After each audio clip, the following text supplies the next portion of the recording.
The true story of a Hollywood heroine, Julianne Johnson, talks about her film upcoming, a book, also doubling Doris Day, Celeste Yarnall on Star Trek, and many, many more stories about Charlie's Angels and her illustrious career. Join us, strap in, it's Star Trek Stock Show, a Captain's Log. Now the sky's the limit, nobody can stop us to create a story worth retelling to us. Hello, happy, my old friend. I'm glad you've manifested yourself into a human I can depend on to bring me happy.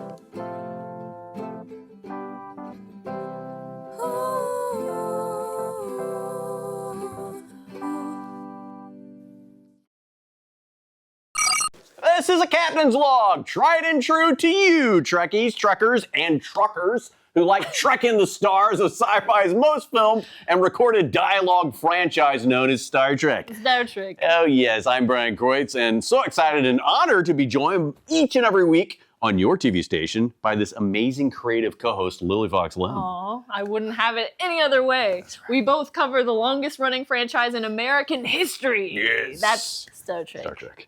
Regardless of ratings, reruns, and reverbed effects added each and every week, today is a day that you can give Star Trek a chance. It's the good complexities that make computers, canon stories, and candy for the eyes that are superficially only a few elements of Trektastic-isms. Stunts example, or you can block stunts. That's right. But because stunts are the backbone for action in TV and film, the entertainment visual spectacle where physical feats and dramatic action are a key element. Ooh, and Julianne Johnson has a story or two about stunt doubling in that red skant miniskirt Starfleet uniform for the great actress Celeste Yarnall, who actually wore Grace Lee Whitney's red uniform in this episode titled The Apple. The costume was, of course, refitted for Celeste, but I wonder how Julianne Johnson's uniform, which had to be identical to Celeste, came about in fitting. That's an interesting conundrum, right? Yeah. Because the two looked very similar, of course. Mm-hmm. Grace Lee Whitney probably had a spare uniform to also lend to Julie. Mm-hmm. I'm just guessing, I have no idea. Of course, they always make just extra stuff. They do. It's always a couple of uniforms or costumes. Just in case. Right. I mean, you have to. But both Celeste and Julie playing the character in their own integral ways as the character Yeoman Martha Landon, running and loving life and being on this paradise planet. I mean, it was a pretty cool episode. It was. And Chekhov's excited to kiss and tell, plus spend time with his girlfriend in paradise, Yeoman Martha Landon. Mm-hmm. And all this plus 4 Starfleet red shirts died after being attacked by trick flowers and landmine-like exploding rocks. Did you know, BK, besides Yeoman's Rand, Barrows, Tamura, and Zara, Julianne Johnson and Celeste Yarnall's character, Yeoman Martha Landon, was only one of 5 yeomen who went planet-side on a landing party. Oh, no way! Series, Seriously? Star Trek. Yeah, at this point in season 2. You always have these amazing factoids. Mm-hmm. An excellent statistical Star Trek factoid, as always, comes from Lily Fox Lim, because Captain Pike's yeoman Colt, remember in the original pilot played by Laurel Goodwin, was abducted, even though she was on the transporter pad for that landing party in the cage. It technically wasn't a landing party. She almost made it. Yeah. But yes, that's when Spock emotionally yells out, "The women!" That's right. Yeoman Martha Landon kicks some major stunt work ass because of Julianne Johnson. Yes. I venture to say this is the most stunts by a yeoman character in Star Trek the original series. For sure, it has to be. Yes. Yeah. With all those exploding rocks, exploding flowers. Yeah, dangerous. The nature was dangerous. The nature was dangerous. She's doing flips and stuff too, I'm sure. Yeah. We'll have to ask her, but we will ask Julianne Johnson about this with some interview questions in our interview. Now, the second season Star Trek episode titled The Apple is our subject matter today, as this was the single episode our guest was a part of back in 1967. Kind of a biblical parallel is intriguing to this, right? with the twist that the natives are rescued from the serpent as represented in the dinosaur-like head of Vol. Ooh, yes. Roddenberry did have lots of scripts that paralleled biblical stories and stories, placing a wrapper on current in the 60s issues into an alien setting, which is so cool. It is. The Prime Directive dilemma is nullified because the Enterprise is in mortal danger, and I think that's usually the case with a good Prime Directive story in the original series. Totally. This episode had a lot of charm to it. Like the biblical Garden of Eden, the children of Vol are played as so intensely innocent, but I couldn't help but sympathize with Vol's children as they were unreservedly at the mercy of whatever Jim Kirk wanted them to do. That's, a naive society whose existence is dictated by a self-aware computer machine on Gamma Trianguli 6. Julianne Johnson's story in Star Trek, plus many other Hollywood insider truths of the time, and so many more scintillating stunt stories, is available in her very candid book titled The Stuntwoman, The True Story of a Hollywood Heroine. She also has a film about her story in Hollywood in the early stages of pre-production, which is so exciting. Yes. We're going to catch up with the Star Trek news next week here on A Captain's Log. Back with our Julianne Johnson in-depth interview on the other side of this break. A Captain's Log returns in a moment. Welcome back to your companion for Star Trek. This show is A Captain's Log. BK, Lils, and Julianne Johnson is our guest coming up on the view screen here in just a moment. Ooh, yes, via subspace communication transmitted on board this fictional starship. Now, a few facts about this episode of The Apple. It's one of the most violent and action-worthy episodes of the original Star Trek. This episode is in the episode where red shirt phenomenon that everybody knows about, there's been books about it, comes to the forefront. Now, every red shirt male in the landing party dies horribly, as Lily mentioned, I believe, earlier. And our guest, Julianne Johnson, made at least 3 known stunts to avoid death for the character Yeoman Landon. Yeah, plus Spock is struck by lightning. The 4 Red Shirt Federation slain officers are Herdorf, who's killed by the planet's poison darts, Kaplan, killed by the lightning, Mallory is blown up by an exploding rock, and Marple's killed by a blow to the head. I mean, this is supposed to be paradise. What's going on this planet? Let's get to our interview guest, Julie. Julie, welcome to A Captain's Log. Thank you, Brian. I think I'm the one that's honored. Thank you. Julie, you were born in Fullerton, California. Did you grow up aspiring to be in the movie industry? I have to go back to the Esther Williams days. Esther Williams was a swimmer, and my dad was a coach, and I come from a sports family. My dad was a coach for 33 years. He coached junior high school, and my grandfather's in the Baseball Hall of Fame. So I grew up 3 years old on being very athletic. And when my dad took me to see the Esther Williams movies, I said, oh, that's what I want to do. So I became her #1 fan. I would do my chores every weekend and get my 50 cents for my chores. And I would take a quarter and tape it to a little letter and send it to get a picture of Esther Williams. And I'd get a picture back, and I put the picture on my mirror at home. But anyway, that was my first realization of movies and what they were about. But never thinking that I would end up here. No. Julie, what got you interested in being a stuntwoman? And tell us the story leading up to this amazing gig stunting in Hollywood. I was working in retail for a high-end retail store called Bullock's, and I started out making $40 a week in 1961 or around there. And I worked with them for about 2 years, and I finally got up to $65 a week. And that's 6 days a week. You got $65. And you couldn't work overtime. You had to go to do your job right, though. You'd have to go down. You get there an hour early, go down and punch your card in at 9 o'clock, and then you're not finished for the day with your work, so you have to run down at 5 and punch your card out, but still work another hour. You wouldn't get overtime. But anyway, long story. And I would eat lunch with the models there, and they were trying to make a model out of me. And I said, you guys, I'm an athlete. I don't walk like you, and I don't think I'm beautiful. And they said, well, okay. So they told me about this guy in Hollywood called Chris Peterson. And he had the Peterson Company, which was a commercial company. He says he was always looking for somebody. So I went over and had an interview with him. And he said, well, I'll pay a good switchboard operator $100 a week. And I said, ooh, I said, $100 a week compared to 60. I'm on my feet all day, 6 days a week. And this is only 5 days, so on and so forth. And I said, well, golly, I don't know anything about this switchboard. And he said, don't worry, he will show you how to. It's just plugging the things into the plugs and saying Peterson Company. So anyway, I said, okay. So I left Bullock's, and they didn't want me to leave because they were hoping they said, take a little time off and come back and see us. They wanted to maybe make me into a buyer for them, but that's way down the road. I needed to make some money now. I was in trouble, just living. So I started with them and on the switchboard for about the first year. And when clients would come in for commercials, they would say, oh, you'd be a great double for Doris Day. And I said, what's a double? And they said, well, the double is the one that does the dangerous stuff so the actress doesn't get hurt. Well, the light goes off in my head. And I said, oh, maybe that's what I should be doing.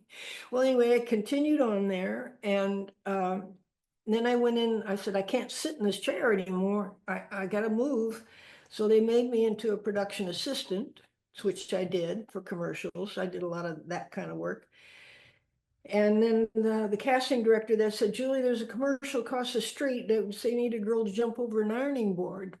And I said, okay, so go audition for it. So I went and auditioned for it. And I got the commercial. It was for Magic Spray Sizing. And it was a jingle to it, and they reversed the footage to the jingle, me jumping over the ironing board back and forth, back and forth.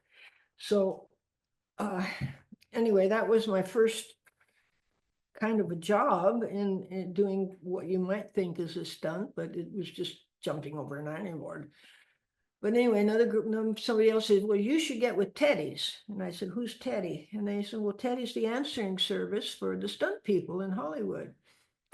So I made an appointment with her and met her, and she took my picture and my little resume. And she, well, I'll send you on things I think you can do. I said, okay. Well, she started sending me on these auditions to double for actresses. I'm not knowing if there were stunts or not. I was just doubling. And I get the call, and then I get to the audition. There'd be anywhere from 3 or 4 to 6 girls there. And the director would come over and look at us, and he'd say, oh, I'll take her. She's the best one, looks like the actress. Well, I did. I look more like the actress than all the other girls. So I get the job. Now I'm told what he wants me to do. And now I had to perform what he wanted.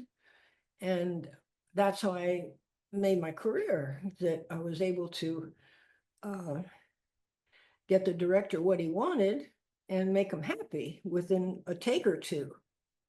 So, and then I just got more calls and more calls and more calls. And the commercial that I did for Magic Spray Sizing, the residuals that came in that I made on that was I think $16,000 I made on that one commercial back in those days, which was, oh my God, I couldn't believe it. I worked hard on it. But anyway, that's how my career started. And then Universal is really my mother's studio, because they gave me the big studio, first major studio I worked for. I did a little nondescript part, and production people sent me around to meet the other production people. That's when they were calling for us for work. They would call Teddy's. They said, is Julie available? And they said, yeah, we'll send her. Can she work on blah, blah, blah, blah, blah. So I get the call from Teddy's. And I've made my career that way. Ooh, interesting. Yeah. Ooh, Julie, can you please talk about Kathleen Nolan, who was instrumental in establishing and chairing the Screen Actors Guild's first Stunt and Safety Committee. She was also the first female president of SAG. Can you also talk about Jeannie Coulter on the hit TV series Charlie's Angels, who you were working with on that show? What happened was the Screen Actors Guild, we started a Stunt and Safety Committee back in the 60s, late 60s, early 70s. Kathleen Nolan started it when she was president. Because there were a lot of injuries and a lot of things going on, and the stuntmen were complaining that, well, the assistant directors and unit managers, they don't know anything about stunts. They're bringing in their brothers and their uncles and stuff to do stunts, and they don't know anything. We want to be the ones that do the hiring for stunts. So they wrangled all of that out, and they ended up that, okay, you guys are responsible. You will hire for stunts. So that gave them total control. Wrong, because now you don't have other access for work other than the stuntman. I mean, I would get calls from a hairdresser or a wardrobe person would say, when they're in a meeting, they say, Julie's perfect for us. She'll fit the clothes, get her, fine, get her. Hair's perfect, don't want to put a wig on her, get her, fine. So I had we all had different avenues to get work, but now it's closed. And it really made a difference with our lives as women, because now it's keep your mouth shut and you might work.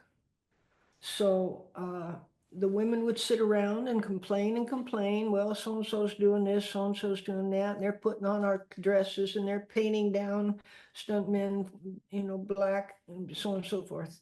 And I said, well, you got to speak up. Well, they said, we can't. If we do, we don't work. So I went to Kathleen Nolan and I went to Norma Conley, head of women's committee there, and told them, I said, this is what's going on. Can we do a survey of the stunt women? To put an anonymous survey so nobody gets in trouble, just answer the questions. They did that. Oh, it was the talk of the town that somebody leaked the survey. And it was detrimental to the stuntmen. Well, what better way to make your story come to life and reality? Israeli filmmaker Guy Nativ producing and Jamie Ray Newman are both helping make this a scripted movie. Now you have a book, you have this TV show, and now a film to tell your story. Hey, we're Americans, we're very visual. Mm-hmm. A film should tell it thoroughly and help paint this picture for your stunt story, Julie. Your work on the Star Trek original series episode, The Apple, is one of your early sets of work, even though it's uncredited. Julie, you stunt doubled for Celeste Yarnall. How did you get that job? I think she was the second actress that I doubled. The first one I think I doubled with a name was on Beverly Hillbillies. Oh God, her name just escaped me. But anyway, I had to row a boat for her out in the middle of Long Beach Harbor. Nancy Culp. I had to row a boat for her out in the middle of Long Beach Harbor. It wasn't really a stunt, it was just doubling her.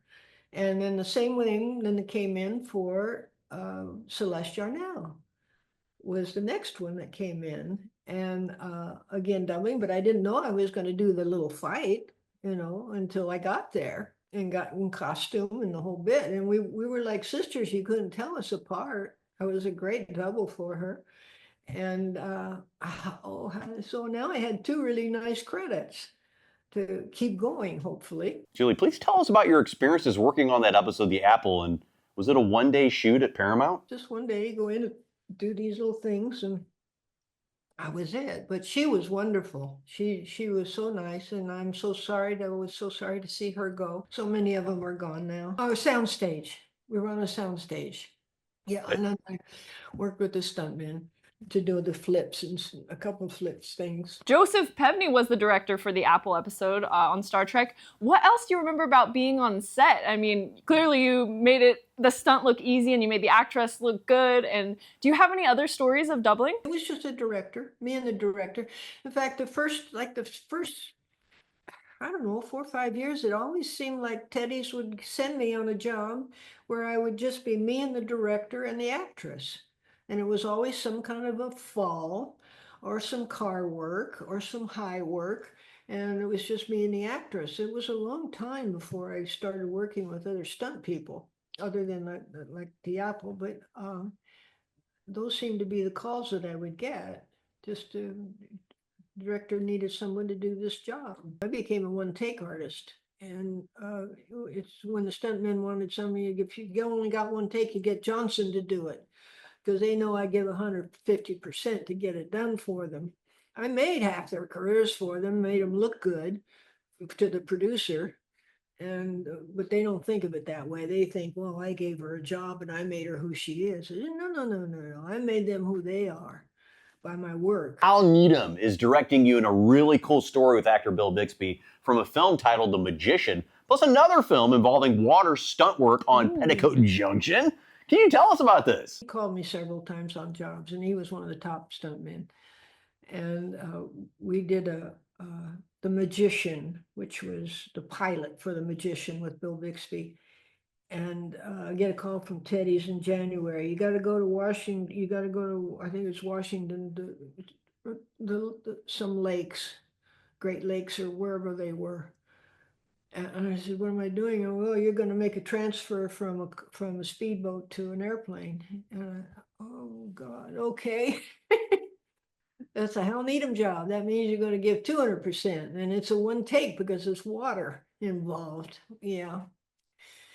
Well, anyway, I get there and it's ice on the pontoon. We get down to get in wardrobe, and I'm down there and I see Hal down there, and I'm ready to go. I'm dressed and wig and everything. And I look at the pontoon and I said, it's ice, but it's 2 inches of ice on the pontoon. I said, can we get rid of that ice? We got to transfer there.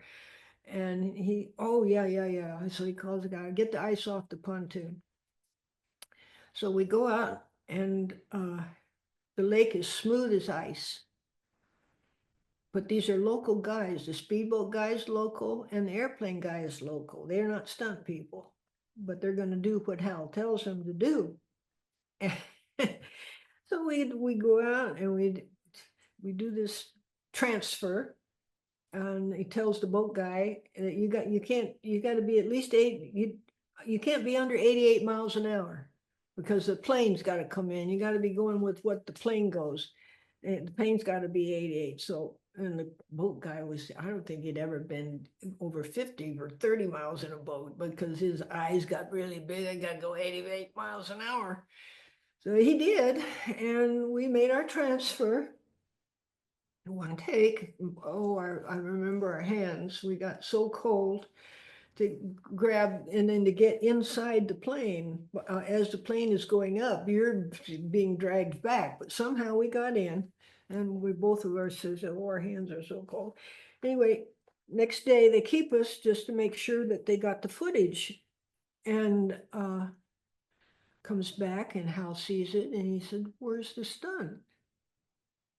There's only so one camera, and it's on the other side of the lake. You don't see us transfer. So he says, where's the other camera? Well, I don't know. We had a problem. Well, he said, yes. So get me another lake, and we go out tomorrow, and we put another boat and a camera in our wake of our boat, and shoot the spread of how we had to leap from the boat to the airplane. You don't see. We'd come all this way to do this, and you can't even see it. So they argued a little bit, and Hal was livid. He said, okay. So we finally go out the next day in another lake, and it was choppy and windy and horrible cold. And so now the plane and the boat are going like this, back and forth like this, and up and down, trying to get the right footing, time for us to transfer evenly. And it was rough. And one time I had to grab him he was to go first, and then he was going to reach back and pull me across. And he had an extra strut put on the plane to hold on to. And I had to pull him back because the plane was starting to come back this way. With the prop, would have taken his head right off. So I yanked him back just in time, and the plane ends up going back that way, and then coming back again. Anyway, that was a rough one. That was a hard one. but we did it, and we got the shot, and Hal was happy, and you saw the spread of it. But nobody knows how cold that was and how really hard of a job it was. It didn't look that hard. It looked easy. But then there was one more water job that Don Weiss was the director. And he after that show, he called me every time he had a job. He would call me because he was so happy with what I did for him. And Petticoat Junction, and I forget who I was doubling, but I had to do a trip and a fall into a mud puddle. And they'd already shot the actress, so that's always hard when you have to match where the actress lands. Then you gotta, it's hard. But anyway, he said, here's the big mud puddle outside in the back lot, and you come running around the corner, and you trip, and you end up in the lake, but at the end of the mud puddle, and then you gotta put your face, go in your face with the mud, and then turn like this to your left. I said, okay. And he said, well, what's going to keep you from overshooting and going out the other side? And I said, well, I'll stop myself. I'll stop myself with my arm, and I'll come right up to the edge of the mud puddle. He said, okay. And then we got ready to start, and I put a log there for me to trip on this log to send me flying. And we got ready and started coming around the corner. Somebody had moved my log, and I had it perfectly placed for my speed and everything. And I said, oh, I had to stop it. I said, wait a minute, somebody moved my log. Who moved my log or kicked it out of kilter and whatever it was? And so I placed it back, and I said, okay, now we're ready. We'll do it again. Spider-Man 2. So that was one of the few jobs that I did after Angels. I just happened to be a good double for the actress, and age-wise. And I did the part, it was wire work, where she goes with the umbrella and hooks onto the angel's wing on the stage. It was done on the stage, 40-foot stage. And they speeded me up, and I hooked the arm of the angel. I did that for her. She did a lot of the other stuff herself, surprisingly. But there was one little bubble there that was a little concerning, because I had to stand on this foot-wide ledge on this up 40 feet, 50 feet there on the sound stage with my wire on and my belt, and waiting for my cue, or waiting. You just wait for them to move you around on the cable. You don't have any control. You just move with what they want you to do. And so I'm waiting there with my feet on this foot ledge, standing there, and all of a sudden I'm swung out over the stage. It's like the guy was saying that's running the computer with the wires is saying, let's test the emergency stop. So I'm dropped, free fall. Unbeknownst to me, I am dropped 30 feet bound, and then I stopped suddenly, which it took the wind out of me a little bit. I wasn't expecting it. I was okay, but and everybody down there was screaming, because I'm free falling, and they didn't know what was going to happen. Well, he was just testing his emergency stop on the wire, using me as the example to check it. Now, if it didn't work, I'd have been splat on the stage floor, and she'd be gone. That was interesting to me, why they had to use me to check their emergency stop. A captain's log returns in a moment. Okay, so we were interested to see that you worked on the 1978 Walt Disney release film titled The Cat from Outer Space, which, one of our producers saw when he was a kid. But what do you remember about working on that movie? That was all high work. That was we were in an airplane, and we had, it was a helicopter. We were in the helicopter, and the man flying the plane, we lost communication with, he could hear us, but we couldn't hear him, because he had to bring this plane right in. I had one foot on the wing of the plane and one foot on the skid of the helicopter. and to try to get whatever footage we could for them to transfer this cat from me to the plane. It was a dummy cat, thank God, and looked like a real cat. But that was one thing that was concerning to us, that he couldn't hear us. So I just did what we could. I had made sure I had a wire on myself so that I could get way out off of the skid to the airplane, because I saw him when he brought that plane in, and I could see him that he was a little concerned if I was going to be afraid if he brought it in any closer. And I just said, no, I said, bring it in, bring it in, bring it in. And he just put that wing right under my foot, my left foot. And we were able to do some footage with that. Though you worked on 107 of the classic TV series Charlie's Angels, you were fired after complaining that a fellow stunt person was under the influence of cocaine when he caused an accident in which you were injured.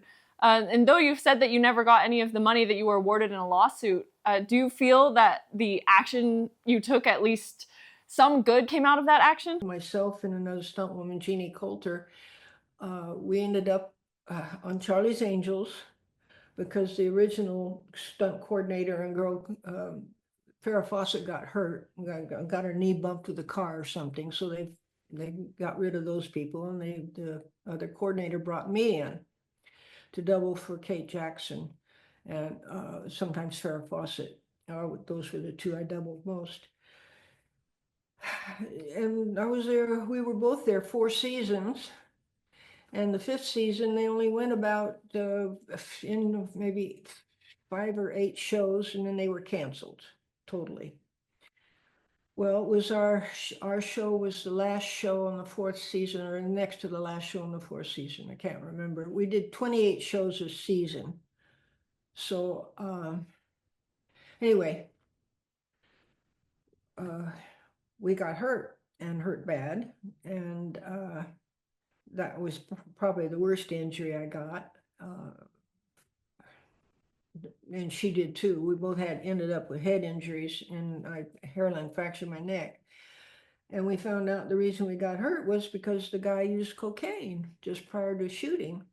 And because we rehearsed it at with our speed and what was right for us to get out of this car. To open the back doors and get out. It was to be a tuck and roll and get up on your feet. Well, her wig wasn't nailed on good enough. We went back to the dressing rooms, and I was ready. I didn't have to get out. She went to get her hair fixed. He went in the dressing room right there by me, and I'm waiting. And the guy that all of a sudden walks by the side of the car and said, Bobby got the last of the Coke this morning. Damn it.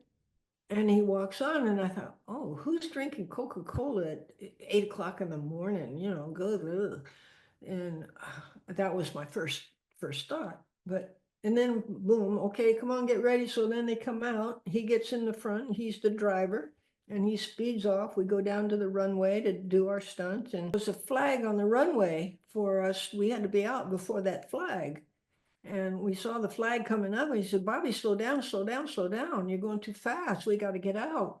So we felt him slow down. We come way back down. And then just as we were opening our doors to get out, he stepped on the throttle, which means those doors came back, slapped us back, practically back into the car because of the speed with what he was accelerating to. And we got twisted and turned around, so we couldn't get out right. Well, we're halfway out of the car. We can't get back in. And so now he's speeding, didn't even hear us, just slow down. And had I not pushed off on the running board area to get away from the car, my legs were getting ready to be wrapped around the wheel well in the back.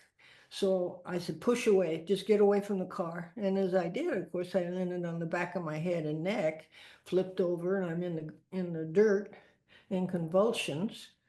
And she's the same thing, only she's walking around holding her head. And I said, bring us a car, take him to the hospital, get him checked out. We did. Doctors came back and looked at it. I said, go see your doctor in the morning. Make sure somebody wakes you every 2 hours during the night because of concussions. And that's when I found out the next day that when he took the x-ray that I had a hairline fracture in my neck. We just got lucky, totally, but we both said on the way to the hospital, he sped up. He never had a reason to speed up again once he came back. And then we realized when we came back at lunch, we got back and the lunch line was there. And I said, Jeannie, we had one more shot to do. And I said, we got to get something to eat. We got one more shot to do before we finished. And he was about 3 or 4 people ahead of us. And he turned around and looked at us and he just glared. Now we knew this guy. He was a nice guy. He was like a teddy bear. He was a cool guy. But the way he looked at us, I started to go over to him and Jeannie stopped me. She said, no, look at him. And I looked again and he just was, oh, something was wrong. And that's when we knew. He said, yeah, he did cocaine for our take. And because I was offered cocaine on the set by stuntmen. And Jeannie was sexually harassed by a couple of stuntmen. But I said, I called my superior over and the next day and I said, look, I don't want that stuff around next season. I said, I don't do that. And I said, this is, you know what you guys can lose if this is found out. We almost died. So stop it. And I said, I don't want, tell so-and-so to stop offering it to me. I don't do it. Well, they were trying to get me in their circle. If you're not in their circle, or they're testing you, I said, I don't need this. I just want to do my job and go home and treat my wounds. And but anyway, long story. So it turns out that I get a phone call. Well, you won't be back on the 5th season. And I said, okay. Can I at least have a meeting with Aaron Spelling? Because I wanted to really just to ask him for a reference letter so that I could maybe go find some more coordinating jobs because I was recognized as one of the first coordinators. Pat Perez, he's the one who should talk to Julianne Johnson and look through her history and files along with Fran Drescher. Yes. And we'll leave you on to our final coordinates and destination next week for the end of our 5th season. Wow. Bye for now.